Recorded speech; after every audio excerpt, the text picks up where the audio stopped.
Jitse, Yes. welcome. Thank you. Good to have you here, Thanks. especially as we have known each other for quite a while, collaborated in a different sense, as you started working with us, with Basecamp, while you were studying as well. Yes. And now you're here invited as a professional. For everyone who's watching, could you start by introducing yourself personally and what you do professionally as well? So yeah, my name is Jitse. I work at David Lewis Productions. Yeah. It's a big agency here in the Netherlands and also based in New York and Hong Kong. Yeah. So you work there as an international bookings agent and artist manager. I think that's your official title, right? Yes, that's right. Could you quickly sort of introduce what that is about? You as David Lewis Productions, you represent a lot of artists, mainly on bookings, I guess. So what is it that you do on a daily basis, mainly? Well, yeah, as you said, our main focus is the bookings. We all artists, we represent them worldwide. Okay. And our roster, I think we got like 30, 40 artists on our roster. And on a daily basis, I focus on making sure that the artists get a full calendar. And also, on a daily basis, I have a lot of contact with promoters from all over the world. Yeah. For example, I'm working on an artist called Frankie Rizzardo. Yeah. Right now we are working on a tour in Australia for the end of the year, and it's important that we work in advance. So we reach out to certain promoters and see if we can do a tour together, see which clubs we can focus on or festivals in that region. Yeah. Besides that, during the week we have different meetings with artists, talking about the strategy. Kind of stuff. So the strategy about what gigs to do and what gigs not to do, for example? Or? Yes, because to how can I say this? Like on the roster we have a very diverse roster. So we are known from Armin van Buuren, Freddy Legrand, Sonnery and Ryan. But also Frankie Rizzardo, Toman, what else? Cois, Koen, hardstyle DJ. Yeah.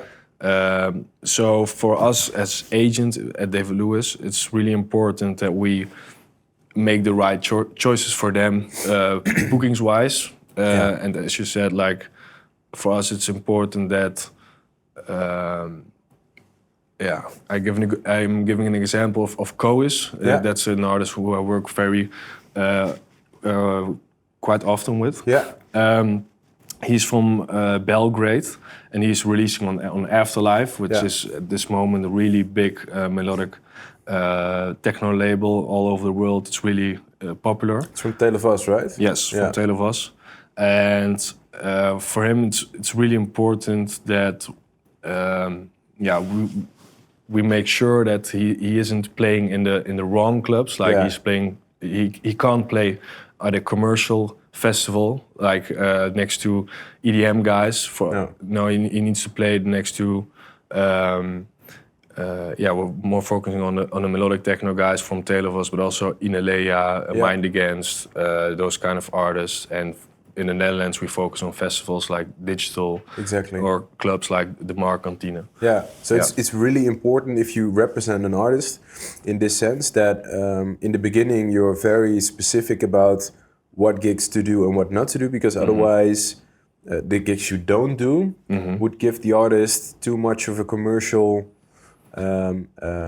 image. Yes, it's more like you just want to make sure that not only the audience but also the promoters see the artist in the right corner. Yeah, like you want promoters, the guys who organize the shows, to see the artist in that specific genre. Exactly. So you want Cois, in this example, you want to have him in the clubs where also the melodic techno guys play. Yeah, and it really helps to build where the other guys are playing as well. Exactly. And the releases help, and also the connections between the artists.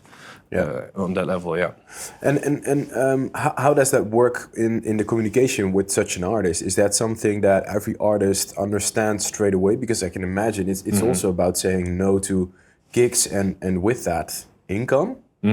Is that difficult sometimes, or are you always on the same level in that sense? No, we're not always on the same level. That will be easy. Yeah. I think Frankie Rizzardo is a good example. He's a really known tech house artist. He like a couple of years ago, he released on Defected Records, which is a big label in London. And from that point on, it was a challenge for us to book him on other clubs where they didn't play the Defected sound. Yeah. So he needed to understand, like, hey, Frankie, we cannot do this anymore, so we need to find a different strategy, and had a lot of meetings with him, like, okay, maybe we should release on different labels, like Safe Records from Nick Fanciulli, or Do Not Sleep, Rejected from Joris Voorn. Yeah. And that helped in a kind of way to grow in a different direction. Yeah. But it wasn't easy. Like, for an artist, he just wants to play. He just wants to make people happy and do big shows, nice shows. Me as an agent, it's my job to make sure and to explain to an artist, like, hey, we cannot do that, because if we go that way, the other promoters won't book you anymore. No, exactly. Yeah. I think, to be honest, Frank Rizzardo and the whole switch that he made from the music he played 10 years ago to what he does now, one of the best examples of artists that were able to make a switch more towards underground, so to say. Yes, definitely. Because he also played, I think that was maybe before my time, because I worked for 4 years now at David Lewis, almost 4 years. And then he played at Latin Village. Exactly, And the first time I was in Ibiza, he played before Hardwell. Yeah, at Ushuaia. Yeah, exactly. And now he's playing Ants, Music On, Elro. So it's a really big difference. Yeah. Is it more difficult to change that image in the country that the artist is from compared to internationally? Is it more difficult here because people have known or could have known Frank Rizzardo for a while? Yes. I think it was. Yeah, I think the biggest challenge was the Netherlands. Also maybe the UK as well. There are still people in the UK who know Frankie from Defected, but that's already a while ago. But definitely, specifically for the Netherlands, which is a really, how do you say this? Like a really... really picky. Picky, selected, but also educated market. Oh, yeah. Like a lot of people are aware of what's happening. And for Frankie, I think, it was like maybe before COVID, we finally had a gig at Strafwerk. Yeah. And that was something we have been working on for really long to make them understand, like, hey, Frankie is not that guy anymore. No, exactly. Yeah. Nice. Mm-hmm. All right, so that's quite the strategic part. The other part is being in touch with promoters then a lot. Yes. You're working on a tour in Australia now. Mm-hmm. I can imagine with the whole world opening up again, and you already working on stuff that is going to take place in December. How busy is everything now, or sort of what's the vibe in the office? Well, the vibe in the office is good. It's also a bit stressful. Yeah.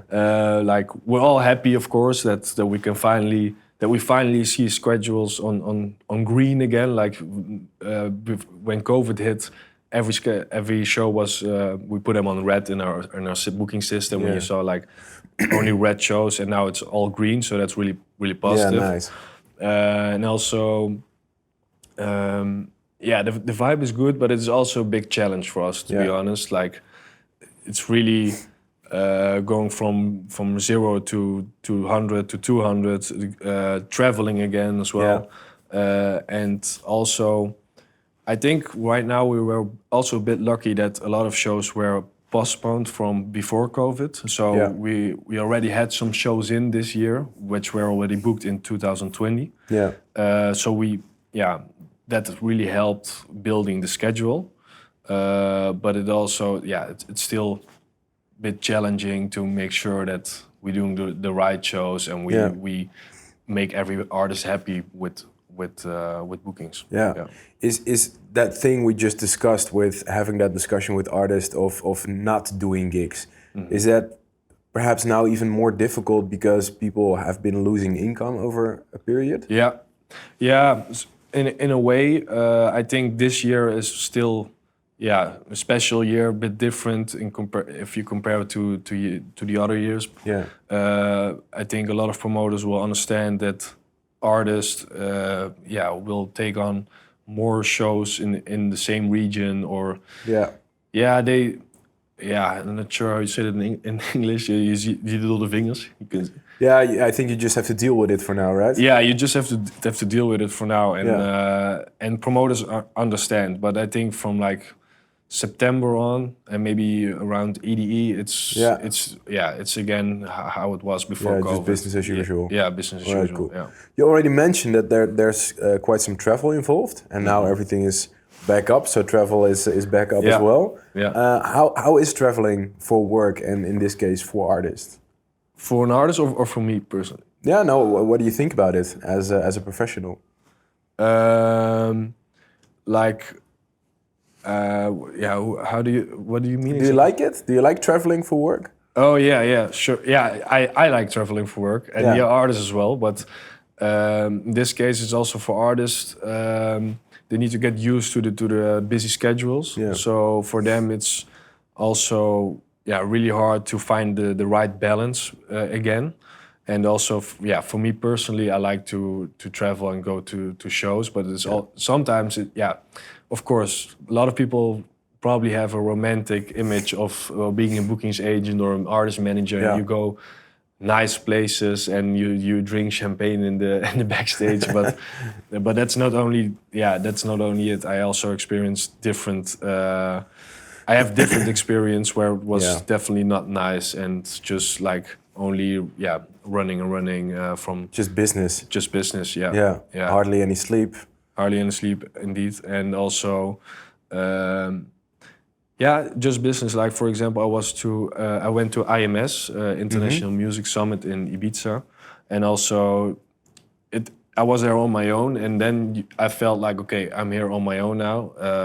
And I need to do something here. Like I can't relax in the sun, or I can't go swimming in the sea. Like I have to go to IMS. I have to go to Ushuaia, Amnesia, the opening parties. I need to speak to certain people there, making sure that I will shake hands and have meetings. So it is then really business. Obviously the surroundings are nice, but it doesn't really do a lot for you.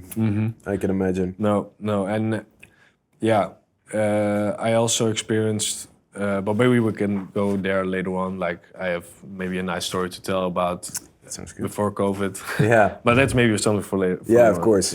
Oh, good. So you mentioned that you are obviously a lot in touch with bookers and promoters.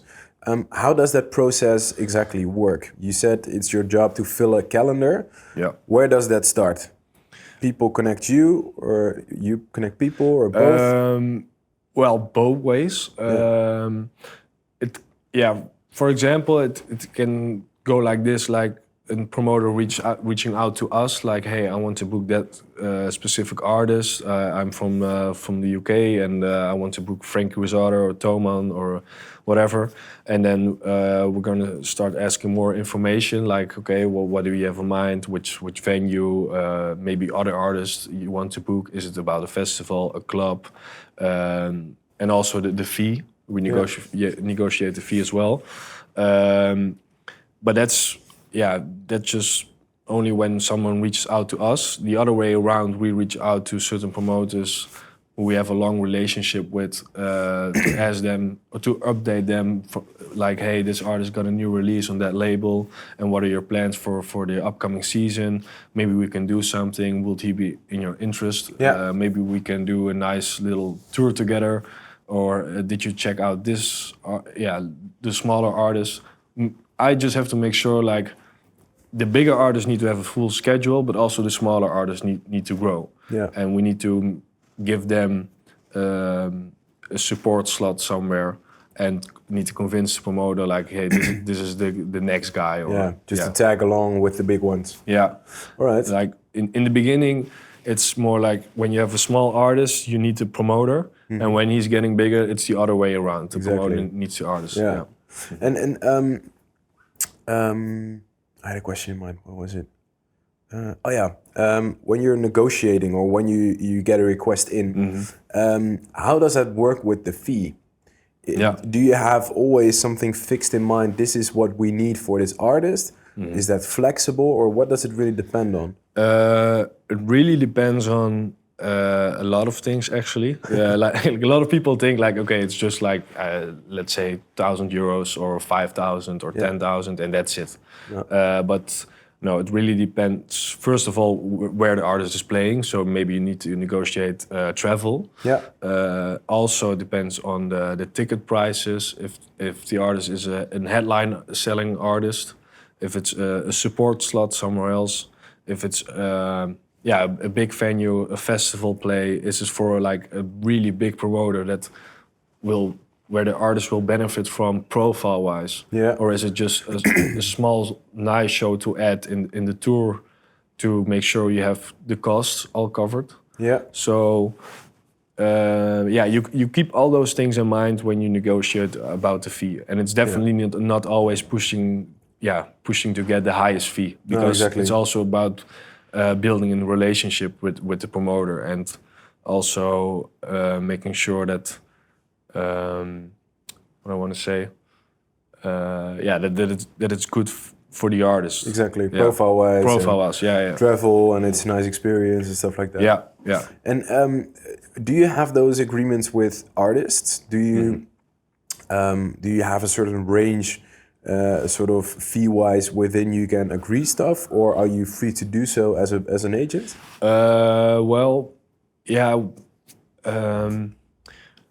For me, for us actually at David Lewis, of course, when you have an artist like Feddy Legrand or Sonny and Ryan, those guys have been around for years already.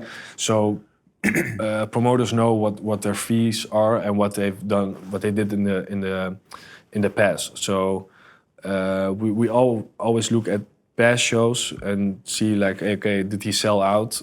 Can we raise the fee or not? Or do we need to rebuild in a certain territory?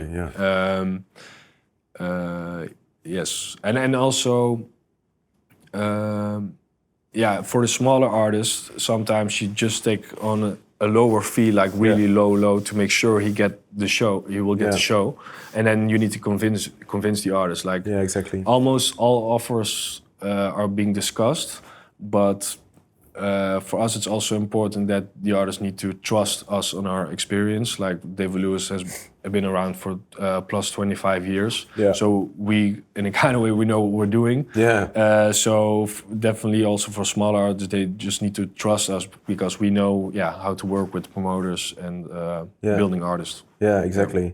What's your favorite part about the job? What is it that you like so much about it? I like the fact that it's really diverse. Like it's really, you can do a lot of things, and also I really like the international part. That I work with people from all over the world, and also the social part.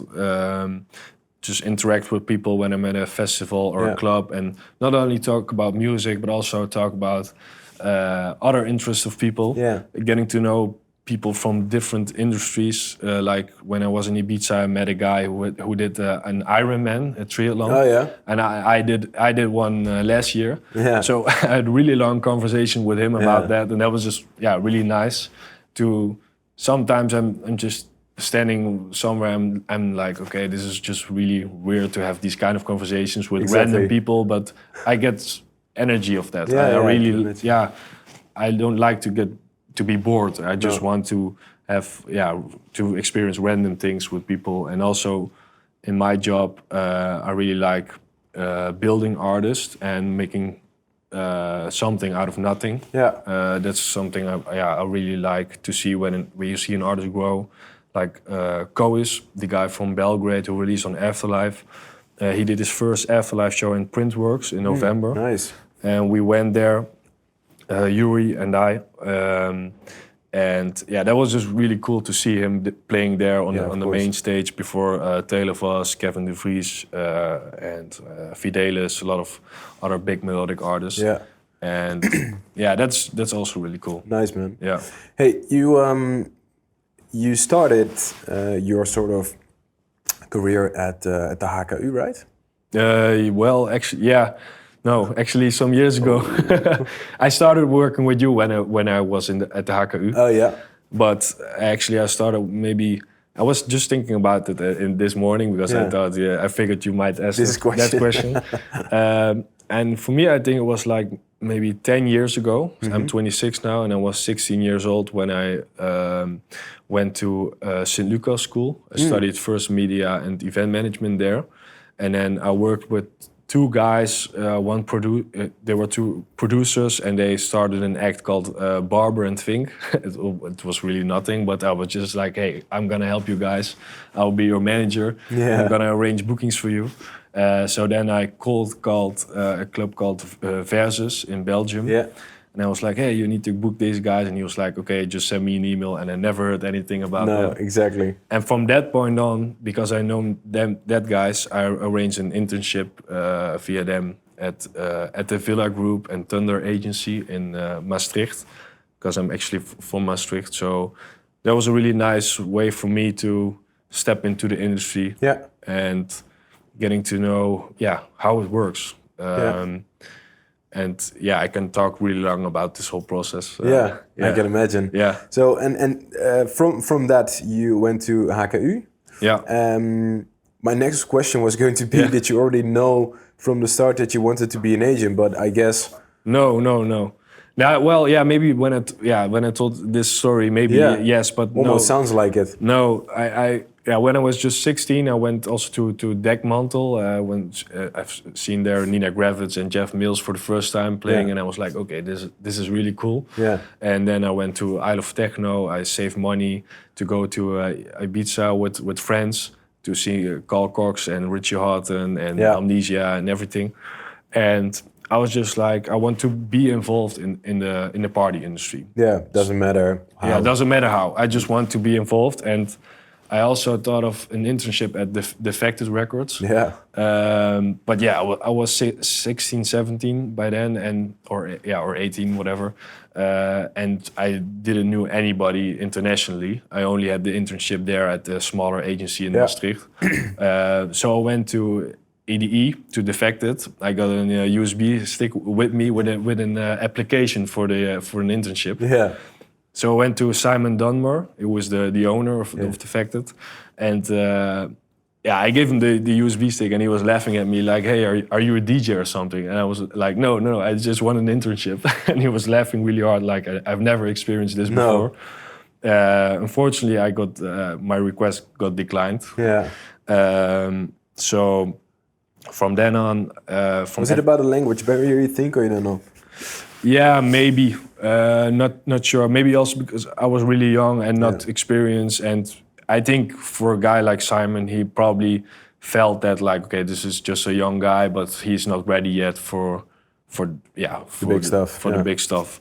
But yeah, at the Villa Group and Thunder Agency, I was also the bookings agent of Lucas and Steve, who by that time were definitely not. How do you say that? Like they were not so known in the Netherlands yet. They just signed with Spinning Records. So I called also local clubs like, hey, this is Lucas and Steve. You want to book them? They're signing with Spinning Records, and everybody was like, no, not really. We're not interested. I did maybe one booking, and then from that internship on, I went to did the final internship at Extrema and Solar Weekend, where I was the assistant of Bas Baatse. He's now the managing director, and that's really how my interest started growing to be a bookings agent. But I was at the promoter side. Yeah. But when I was with Bas, I got in contact with really big agencies because he booked Carl Cox, Nina Gravett, Jamie Jones, all big big ones. And then I got in contact with Steve Hogan, which is a really big agent in the underground industry. And I thought, okay, who is this guy? I'm gonna look up where he works. And I saw William Morris. Looked up the website, and I saw only big headliners, also Swedish House Mafia and all, Martinez Brothers, Seth Roxler, but also like movie stars. And I was thinking, okay, this could be really interesting. This is really big. What is it exactly that spoke to you then? Sorry, what was it that got your interest in? Yeah, were you really impressed with it, or did you think like, okay, this whole representing people sounds nice? Mm-hmm.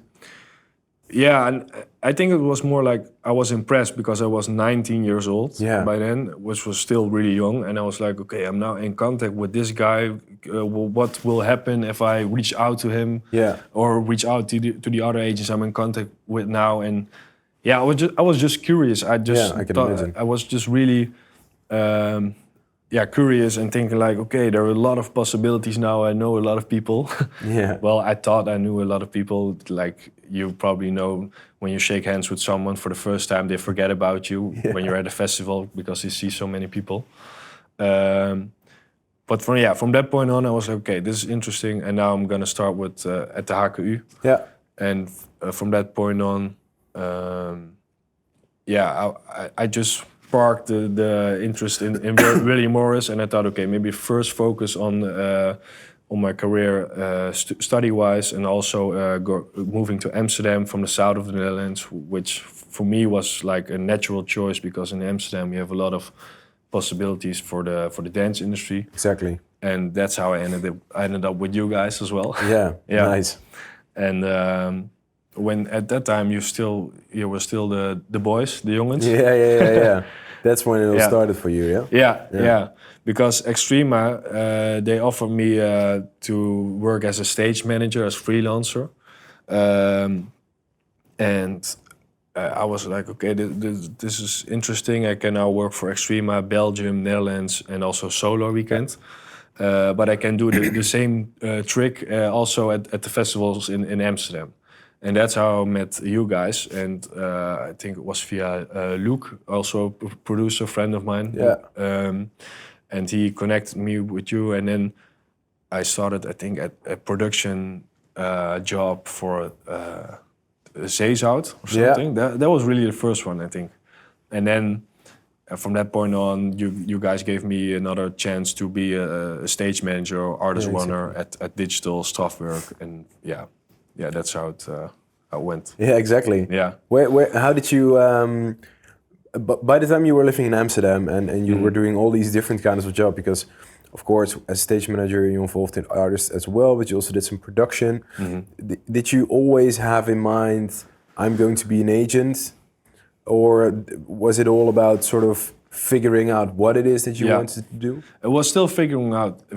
Like when I was at Extrema and I met all those agents, I was like, okay, this is interesting. But when I moved to Amsterdam and I worked as a freelancer for Strafwerk Digital, I was thinking, okay, this is also really cool. So as I was still, looking for what would I like to do in this industry? What would I like to bijdragen? Sort of contribute. Yeah, what would I like to contribute to this industry?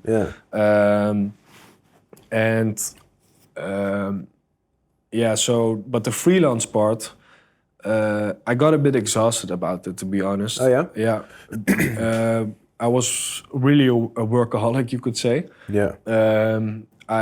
It was just my goal to work every weekend, and also during midweeks I worked at a restaurant here called Madam in the Adam Tower. And I was only working, and from that point on I was thinking like, okay, maybe this is not the right way. And also when I worked for Tomorrowland, for example, which was a really big goal for me, it was also really hard in a kind of way. Like I slept in a tent, I worked almost 20 hours in the rain and the sun, and I was like, okay, this is cool, but there should be more for me, or it's not. I like to work, but this is not the way I would like to work in the future. Yeah. How did you end up in Tomorrowland? Well, by stalking someone. Now, because it sounds like the dream, I think, for a lot of people to actually work there. And yes, definitely. Obviously, it's hard, but no, definitely, and it was definitely a dream. Don't get me wrong, but I asked, when I started working in the industry, you experience that you get to know a lot of people, and I was always really easy to connect with new people. And then I asked for people like, hey, do you know someone there or there? Like also with Awakenings, I asked someone who was working for Awakenings, like, hey, can you introduce me there? I was just a bit brutal. Yeah. And that's also with Tomorrowland. I reached out to someone called Bjorn via LinkedIn, I think. And also a friend of mine, Nicky, who also worked for Basecamp. He was already... Steging. Yeah, Steging. He was already in contact with Bjorn. And he was telling me like, okay, sure, you can have his email address, but he will not get you at Tomorrowland. That will not happen. Nicky was telling me like, I tried and he didn't put me there. So I was thinking, fuck it, I would just want to try that. So I think I emailed him 5 times, which is, way too much. But I think the 5th time I was just thinking like, I just want a response from him. Yeah, that's it. That's it. If he says no, it's fine, but he must see that I'm the guy who wants to do this. Yeah. And then he responded like, hey, it's really nice to meet you and cool to see what you're doing. But honestly, I'm not sure if I can help you, this and that. But when you're in Antwerp or when I'm in Amsterdam, just reach out to me and then maybe we can grab a coffee or something. And I was thinking, okay, I'm fine with it. And then I ended up in Antwerp with my girlfriend, and it was not my purpose to grab a drink with him, but I was thinking, okay, now I'm in Antwerp, I'm gonna reach out to him. Let's go, yeah. So my girlfriend went to the shopping mall, and I went. There you go. Yeah, I went for a drink with him, introduced myself, and then I think that was a really small thing, but that was a really important thing that he got to know me and see me in person. And from that point on, he still told me like, I'm not sure if I can do something for you, but I will keep it in mind. And for all of us, we know, most of the time it stays like that. Yeah, most of the times this means no. Yeah, this means no, yeah. And somehow, like maybe 3 weeks before Tomorrowland, I received an email like, "Hey, yes, are you available to do the weekends of Tomorrowland?" And I was like, "Really? Is this really happening?" Yeah. And I actually had already, I think, a show with you guys in the motherfucker. Yeah, in the calendar.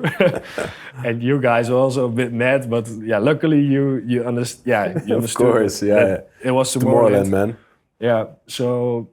Yeah, from that point on, it also really helped me to that people took me more seriously in the industry. Of course. Yeah. Like that point when I met Simon Dunmore, I was nobody, and when I worked for Tomorrowland or Awakenings as a stage manager, people saw like, okay, this guy is serious about what he wants to do.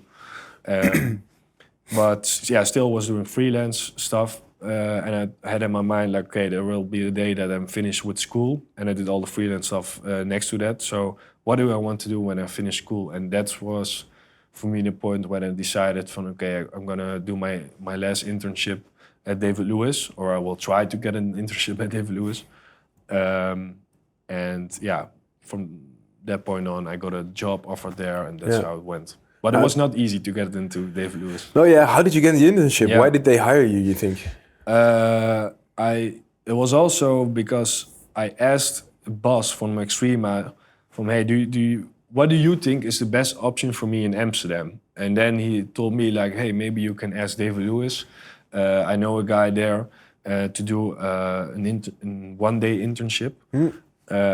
So I did via Bas, so that's why they responded to me. That's why they took me seriously. It's like, okay, this is not some random guy reaching out. No, exactly. Bas from Extrema, he presents this guy, so let's see what he's up to. So that I did a 1-day internship with Jasper Wakermans. Yeah. And from that point on, I added him on Facebook and Instagram. Luckily, he followed me back, so he could see what I was doing. Yeah, that's good. Yeah, And so when I followed him, I saw he was at different festivals where I was working as a stage manager, also at Tomorrowland, but yeah, also in the Netherlands, digital.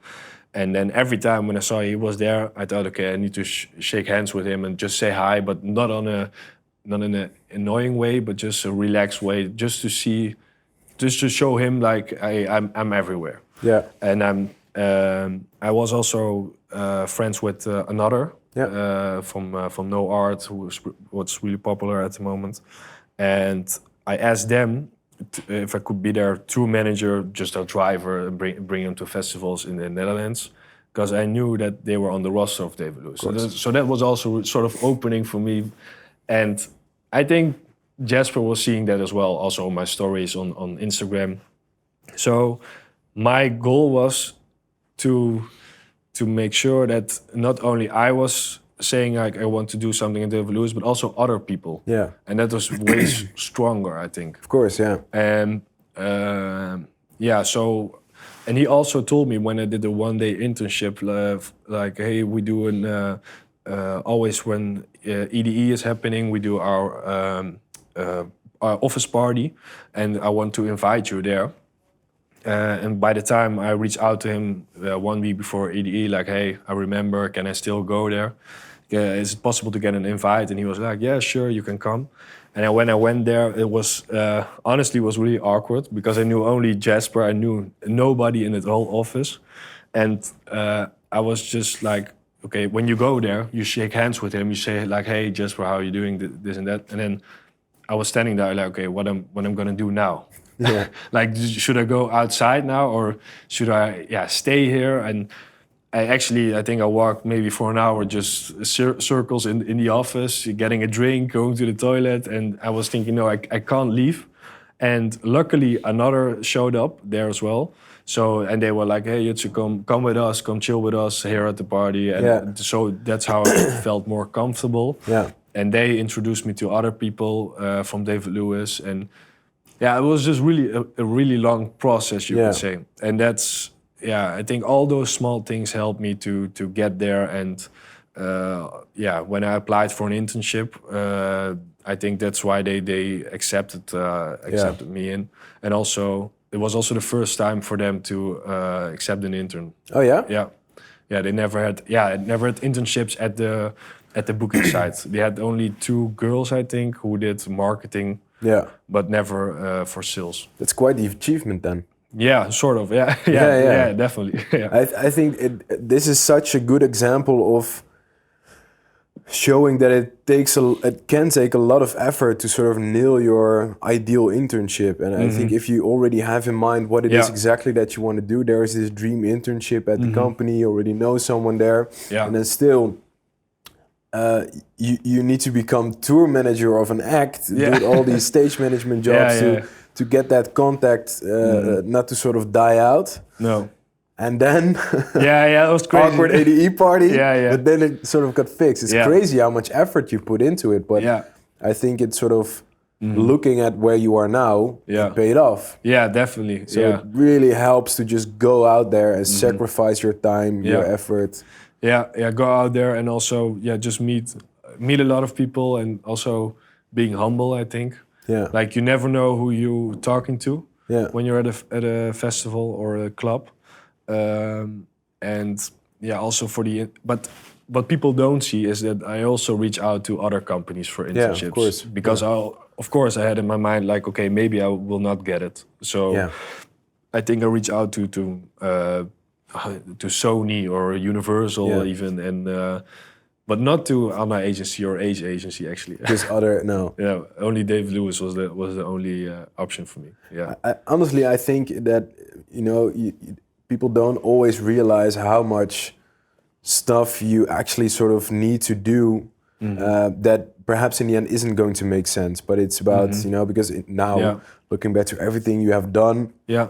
You can sort of say, okay, this was the right choice, this was the right choice, and this was the right choice. But you probably also did a lot of other jobs, and you also met a lot of other people and tried other stuff that just didn't work out in the end. But in the end, if you try a lot, then probably something is going to work out, right?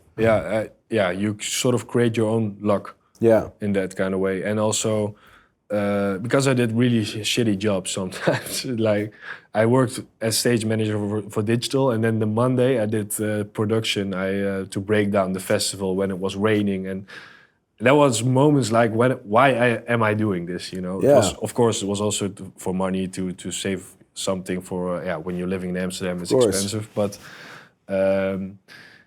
I did a lot of things that didn't help in the end, and you could say like, hey, maybe there could have been a faster way to achieve where I am at now. But when I look at my path, I think it all makes sense in the end. I think if you look at where you are now, you could definitely say that it was worth making the investment, even though some stuff wasn't sort of necessarily super useful. Yeah. Because in the end, that complete investment at least got you the job where you are now. Mm-hmm. You know, if you would have done half or less than half or whatever, perhaps you wouldn't have met that one person or wouldn't have had that experience or self-confidence to shake Jasper's hand again or whatever. So it's all about getting confident in this industry that is pretty much under pressure, sort of like it's. And also for me, coming from Maastricht, a small town in the Netherlands. Outsider, yeah. Outsider. You have a different accent in comparison to people from the north. Yeah. I did a lot of things. I also went to the ADE University. Yeah, of course. And that was also really helpful because there were a lot of speakers there. And most of the time after the conferences, I went to the speaker and shook hands. And for example, I've met Matt Medved. Well, there you go. Yeah, he's the guy who founded Billboard Dance in the US. And I've met him there. I think there were only 5 people listening to him. So it felt like nothing at the time, but because I shook hands with him, I ended up in New York some 2 years after, and then I reached out to him like, "Hey, I'm in New York. Can we meet? Can I see the office and meet you there?" And he responded to him. He was like, "Yeah, sure, cool." And then I also posted a picture on social media with him, and people were like, "Oh, what the fuck is this guy? What is this guy doing at Billboard?" Yeah. And I think that helped also to convince Jasper as well. Of course. Yeah. Because he was just seeing like, okay, this guy is serious. He's like everywhere.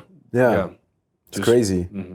Yeah. Sort of to round it off, because I think this sounds like the perfect ending. Yeah. Any last advice for people that are listening or watching this later that also have that ambition? I'm just thinking of not saying something really cliche. Well, but in cliches the end, can be true as well. Yeah, I think it's really important to think of a big goal. Like, you just be crazy with it. Just think out of the box and don't think in like there are no boundaries when it comes to the entertainment industry. When you go out to clubs or festivals, you can somehow be lucky and end up in a backstage with really important persons who work there, and just think about what you would like to do, and don't be afraid of not being accepted, or just don't be afraid of not getting any chances, because when you push and you go through life somehow, you will figure it out. In the end, something will stick. Yeah, in the end, something will stick. And I'm still figuring things out. So not saying I just made it. I just was lucky with this process. But now I'm 26 and I still got a lot of things to do. Yeah, but I can imagine you have that same hunger, eagerness. Yeah. The way you go about things has not changed. Perhaps you're even more confident about that way because it got you here. Mm-hmm. That's right. What is in the future for you? What is your big dream? Well, your big goal? For now, just at David Lewis, just traveling the world and building artists and meeting a lot of new people. When I look at my Instagram, for example, when I saw the people I follow from few months back when events got back again after COVID, I've met a lot of people from in the US, the UK, Spain, and that's really nice for me.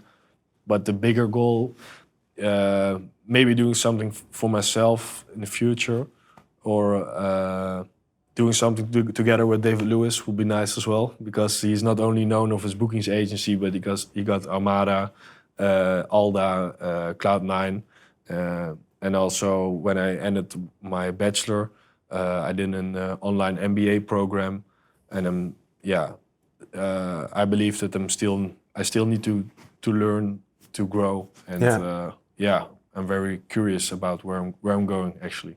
Me too, man. Yeah, nice. Thanks for today, and Thank you. Good luck with all your endeavors. Thanks, man. Right. Thanks for having me here. Yeah, all good, Yeah. man. Nice.